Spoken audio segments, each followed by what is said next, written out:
안녕하세요. 저는 46살 여자입니다. 어렸을 적 우리는 제법 넉넉하게 사는 중산층 집안이었습니다.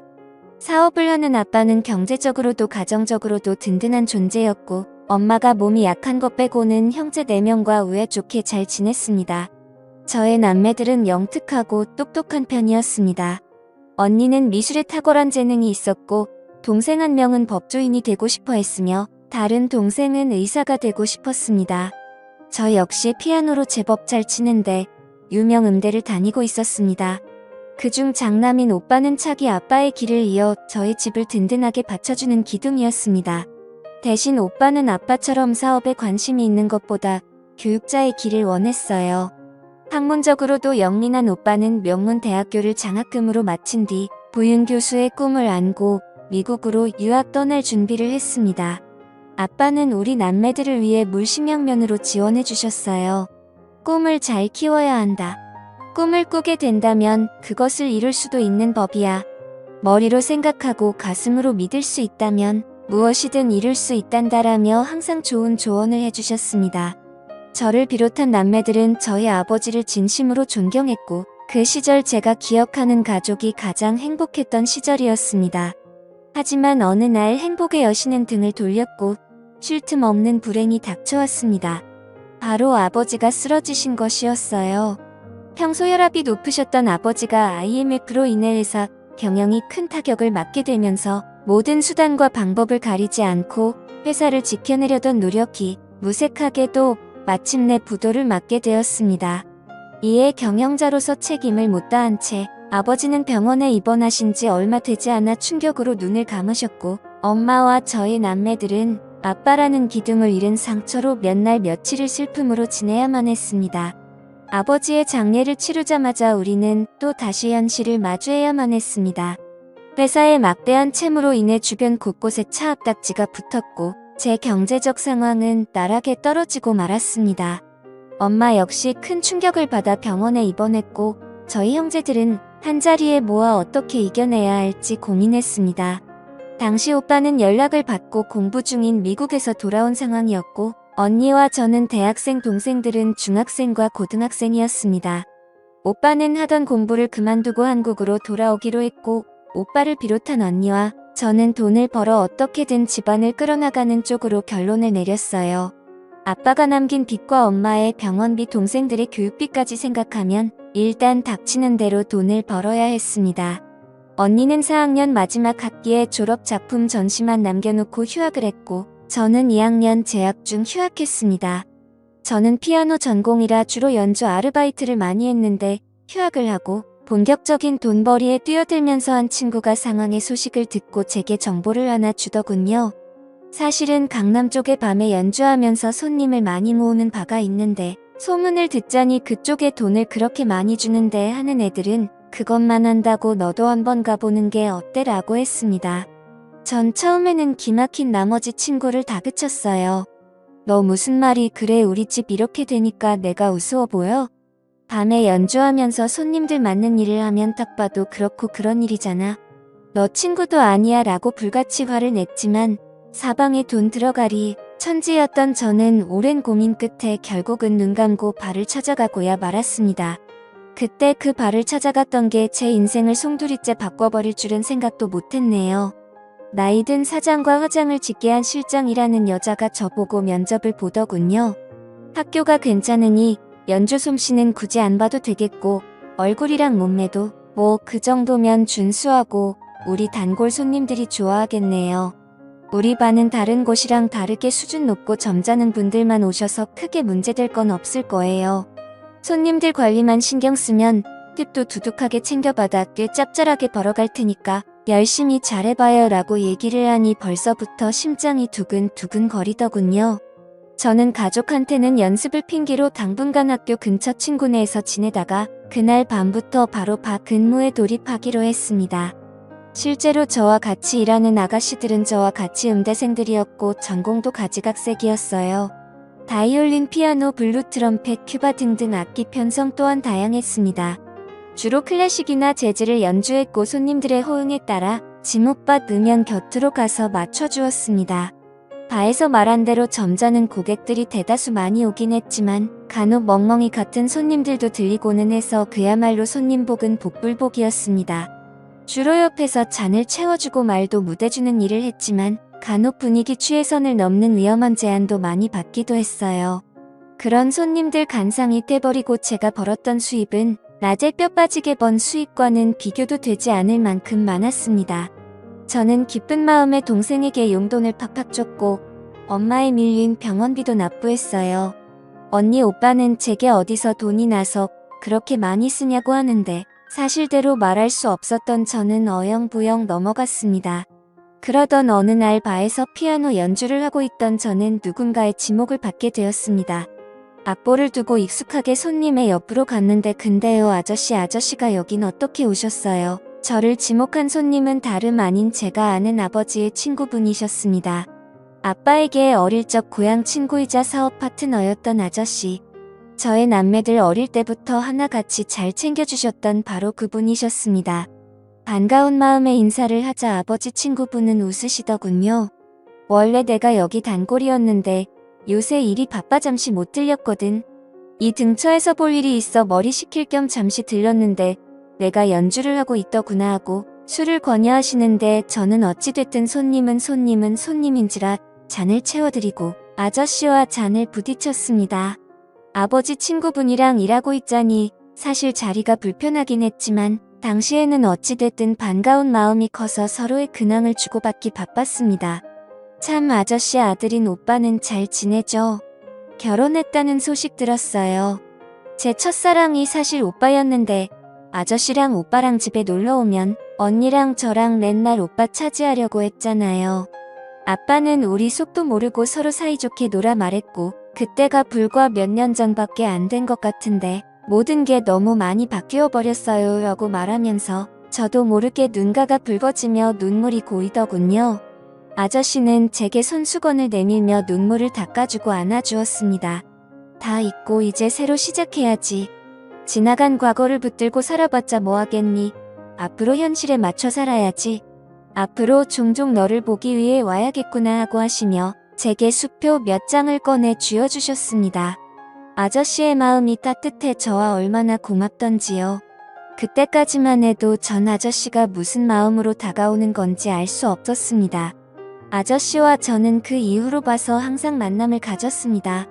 처음에는 아빠 친구로서 제게 삶의 희망적인 조언도 주시고 좋은 말씀도 많이 해주셨습니다. 엄마 약값이나 하라고 따로 돈을 보태주기로 했어요. 그때마다 얼마나 감사하고 눈물 나던지요. 아빠가 좋은 친구를 두신 덕분에 우리가 힘이 되는구나 싶어 항상 고마움을 갖고 살았습니다. 그런데 점차 시간이 갈수록 집안일부터 개인적인 일까지 대화를 시작하다가 시간이 갈수록 점차 원치 않는 말들까지 듣게 되어 당황스러웠습니다. 술에 취한 것도 아닌데 갑자기 이런 말을 하더군요. 부인이랑 정내미가 떨어진 지 오래야. 몇 번이나 아들 생각해서 계속 붙잡아 살아줬는데 영 재미가 없어. 아들도 장가 보내겠다. 나도 이제 내 청춘 좀 찾고 싶은데 요새 내가 어느 여자와 사랑에 좀 빠졌거든요 라고 얘기하면서 절 보고 제 손을 잡는데 저는 순간 온몸에 소름이 돋아 어색하게 웃으며 손을 빼내었습니다. 그래서 제 손을 다시 잡는 아저씨가 말했습니다. 너 나랑 만나볼래? 너 돈 필요하다며 이런 데서 일하지 말고 차라리 나랑 연애하면 내가 여기서 일하는 월급보다 더 많이 줄게. 여기저기 남자들과 얽힌 것보다 차라리 나랑만 있는 게 깨끗하지. 네 아버지 우정 생각해서 좀 나이 먹으면 나중에 내가 너 시집도 보내줄게라고 하며 얘기했고 저는 도저히 못 참겠다 싶어 그 사람 얼굴에 잔을 부어버리고 자리를 박차고 나왔습니다. 울면서 집으로 막 달려갔는데 처음으로 제가 하고 있는 일이 부끄러웠다고 느껴지더군요. 돈을 벌기 위해서라면 무슨 짓이든 하려 했는데 저로 인해 결국 아버지의 명예까지 더럽히게 된 것 같아 죄스러웠습니다. 그 길로 바로 집에 돌아와서 얼마나 울었는지 모릅니다. 언니와 동생들이 간만에 만난 제 태도가 당황스러웠는지 방문을 두드리며 걱정했지만 어떠한 말도 할 수 없었던 저는 분에 사무쳐서 울기만 했네요. 저는 충격이 심해 발을 그만두었고 다시 평범한 일자리를 구했지만 쉽게 돈 버는 맛을 봐버린지라 성에 차질 않았습니다. 제 수입이 크게 줄어들자 집안은 다시 휘청거렸고 그 와중에 엄마의 심장병이 도저 쓰러져 급히 수술이 잡혔습니다. 생활비와 빚만으로 허덕이고 있는 신세에 엄마의 큰 금액의 수술비까지 감당할 수가 없겠더군요. 그렇다고 엄마 수술을 미룰 수도 없는 상황이었고요. 저는 결국 국리 끝에 아저씨한테 연락을 했고 아저씨는 우습게도 제 전화 한 통에 병원으로 달려와 엄마 수술비로 큰 돈을 서슴지 않고 내놓았습니다. 가족들은 그 시커먼 속내도 모른 채 얼마나 고마워했던지 특히나 엄마는 감사하다며 아저씨 앞에서 감동받아 우시기까지 했습니다. 아저씨는 저희 가족들에게 힘들어도 조금만 힘내십시오. 용기와 희망을 잃지 않고 살다 보면 언젠간 볕들 날이 있을 거에 내 친구 녀석 가족이면 제 가족이나 마찬가지니까 제가 물심양면으로 돕겠습니다. 라고 든든하게 말하니 가족들 아저씨한테 다 넘어가 버렸습니다. 가족들의 환심을 산 뒤 저를 따로 불러 주소 하나를 주더군요. 이곳이 내 오피스텔 주소야. 앞으로 이곳에서 자주 보자라고 했습니다. 저는 그렇게 30여 년 차이 나는 아버지 친구와 파국의 미래가 보이는 더러운 사이를 시작했습니다. 대가로 저는 그토록 필요했던 돈을 얻었고요. 아저씨가 저를 어찌나 마음에 들어 있는지 말만 잘하면 원하는 금액을 쉽게 나오더군요. 저로 인해 조금씩 집안 환경은 나아지기 시작했습니다. 언니 마지막 학기도 잘 마쳤고 동생들 학원도 좋은 데로 옮겨 원하는 대학 진학을 위해 뒷바라지를 아낌없이 해줬어요. 집도 조금 나은 환경으로 이사하게 해줬습니다. 형제들은 제가 큰 돈을 벌어오자 처음에는 그 돈 어떻게 벌었냐고 캐묻고 의심했지만 점차 자신에게 돌아오는 혜택이 많아지니 입을 다물었습니다. 제가 돈을 내놓지 않으면 살 수가 없으니 뭔가 찝찝한 일을 한단 뭐라 할 재간이 없어 아예 입을 닫은 것입니다. 처음엔 곤란하지 않아 다행이다 싶었지만 한편으론 형제들이 무서워지더군요. 그러다가 교수의 꿈을 포기한 최학원 강사로 월급쟁이 노릇하고 있던 오빠가 저를 앉혀놓고 말했습니다. 나 사실은 미국에 있는 교수님께 연락이 왔어. 내 사정 알고 장학금 지원해 주시겠다는데 일단 미국에 들어가려면 최소한의 보증금이 필요해. 내가 나 좀 도와주면 안 될까? 이번이 나한테는 정말 마지막 기회라서 그래 평생 안 잊을게라고 말하는데 저는 오빠의 절실함이 가슴 안쪽까지 전해져와 모른 척 할 수가 없었습니다. 그날 밤 저는 저를 찾은 아저씨에게 오빠가 필요한 돈을 요구했네요.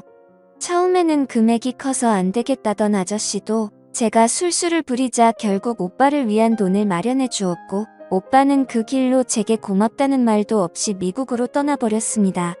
그리고 그 이후로 20여 년이 흘렀습니다. 20년 동안 수많은 일들이 있었지만 사연으로서는 말로 못 다하는 점 양해 부탁드립니다.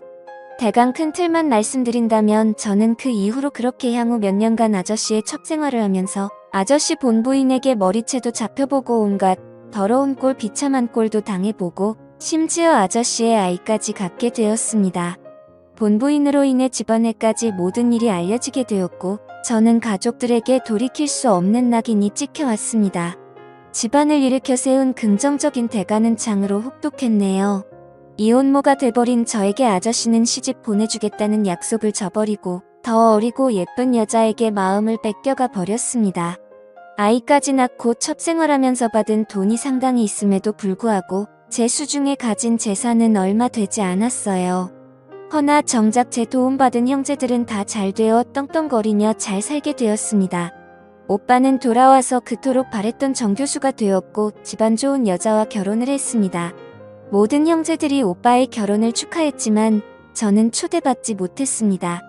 해냐 제가 알까봐 다들 쉬쉬했고 그건 다른 형제들의 일도 마찬가지였어요.